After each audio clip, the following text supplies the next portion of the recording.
Ramily, welcome into a brand new episode of the Rams Report presented by Prize Picks. Guys, on today's show, I want to take a look at a brand new, very interesting article coming our way from Bill Barnwell, where he has taken every player in the NFL and assessed who he believes is worth at least one first-round draft pick. So we're going to go through all the guys he thinks on the Los Angeles Rams would be at least worth one or more first-round draft picks. But before we get into his list, I want to hear from you guys.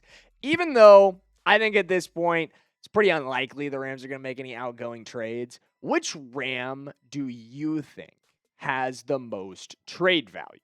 Let me know in the comments below who you believe on this Rams roster would fetch the most in any trade. And if you want to let me know how much you think they'd get, you can add that as well. But I want to hear from you guys in the comments. I'll be responding as always. But one more time, before we get into this list, I just want to clarify, just because we're talking about this does not mean anybody on this list is actually getting traded. In fact, I'll go as far as to say the Rams are not going to shop anybody on this list. And you know what? I'll caveat that. They're not likely to shop anybody on this list. Leslie can be a little unpredictable at times. But one guy that they're definitely not going to trade is the most valuable Ram, according to Bill Barnwell, one of the newest Rams, Myles Garrett. Obviously acquired in a blockbuster deal with the Cleveland Browns just over a month ago at this point. I think the trade happened on June 6th, if I remember correctly. But obviously we give up Jared Verse in that deal, a 2027 first, 2028 second, and a 2029 third. And Bill Barnwell did assess Myles Garrett is the only player on the Rams roster that he deemed was worth two or more first-round draft picks. He had him in that category, and this is what he had to say. Well, we just saw what the Rams were willing to give up in a trade to land Garrett, right? To refresh your memory, the Rams sent a 2027 first, 2028 second, 2029 third, and Jared Verse to acquire the future Hall of Famer from the Browns. I'd value Verse as being worth first and third round picks in a trade on his own, which honestly I think is pretty much fair, which would mean the Rams traded 2 first rounders, a second rounder, and 2 third rounders for Garrett. That's close to 3 first round picks, although the fact that one of those picks won't come until 2029 might drop the value a tiny bit. I agree that that's close to the trade value. I think the Rams gave up close to 3 first-round picks worth of value, but I think this assessment just kind of further makes the point that I've made to you guys over and over again. The Rams got a steal on Myles Garrett because I truly think he's worth more than 3 first-round picks of value. I think to get Myles Garrett, you should have had to give up 3 consecutive years worth of first-round picks plus a little bit extra on top, and the Rams found a way to do it without giving up that much. At the end of the day, this is a guy who is coming off a season where he set the NFL sack record with 23 sacks. He's unbelievable. There's not a more impactful player on the defensive side of the ball right now in the entire NFL than Myles Garrett. It's just the facts of the situation. There's nobody that comes close. In the last 2 years, he has 37 sacks. The last 3, 51 sacks. This guy is unbelievable. He's unbelievably consistent. And I do agree, he is at this point the most valuable Ram in any sort of trade. If you were going to move on from him, it would be for an enormous haul. But of course, that's not going to happen. But coming up on today's show, we're going to talk about 6 other Rams that Bill Barnwell valued as at least worth 1 first-round pick. A couple of those guys he said were worth even more. All of that coming up on today's show and how I feel about it. But before that, we've got to give a shout-out to the sponsor of today's video and our presenting sponsor here at Chat Sports, the good people over at Prize Picks. Guys, if you're a regular viewer of the Rams Report or a regular viewer of Chat combat sports in general, you know all about Prize Picks, America's #1 sports picks app. But if you've never heard of Prize Picks or you've never played daily fantasy, there is no easier way to do it and to add more excitement to watching sports than getting on the Prize Picks app today. All you have to do to place a Prize Picks lineup is pick from 2 to 6 players. You're selecting more or less on their stat projections, whether you're picking from points, assists, rebounds, if you're going for some of the basketball summer league action, hits, home runs, or strikeouts, if you want to get in on baseball. They've also got some World Cup action, which I've really been getting after. You guys know that. I've got my lineup ready for the final. I'm going with the more on Lamine Yamal, and of course, I'm taking the discount pick on Messi. Guys, this is one of my favorite things about Prize Picks as well. They frequently offer these special discounted guarantee picks where all Messi has to do is pass one time. That's going to happen during the World Cup final, almost certainly. So, of course, I'm throwing that free pick in all of my lineups this week as I get ready for the World Cup. You guys can do the same when you download the Prize Picks app. And if you're brand new to Prize Picks, make sure you use our promo code. Download the Prize Picks app today and use code HMA when you play your first $5 lineup to receive $50 in lineups. That's code HMA when you play your first $5 lineup to get an extra $50 in lineups with Prize Picks. The clickable link to download the app is in the comments and the description below. As always, thank you to Prize Picks for sponsoring today's video. Let's get into the 3 Rams that Bill Barnwell told us are worth a first and more. Not or more, and more. And the first one here, I'm not going to lie, guys, this raised an eyebrow from me. Braden Fisk as worth a first and more. And I love Fisk. I think he's a really good player, but I don't know that you could say coming off of last season, he's going to net the Rams a first-round pick. At this point, I just don't know that Fisk is viewed that way across the NFL. I think you got to remember, at the end of the day, he did have a phenomenal rookie season. Rookie season was incredible, but he did take a step back last year. Just 42 pressures, 3 sacks. At the end of the day, he was impactful. He remained impactful, but he played less snaps.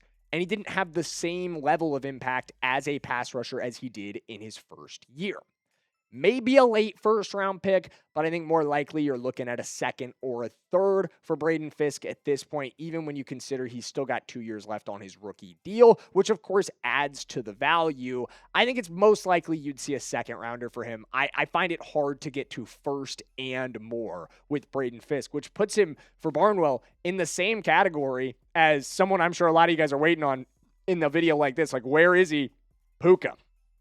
Puka is apparently only worth a first and more, according to Bill Barnwell, which I was like, what? Here was his explanation for it, though, before I get into more of my feelings on the matter. There's uncertainty around Nacua given his offseason. There are teams that would, and this is just, come on. There are teams that would also correctly, he says, believe that Nacua is a better fit for Sean McVay's offense than he would be for anyone else.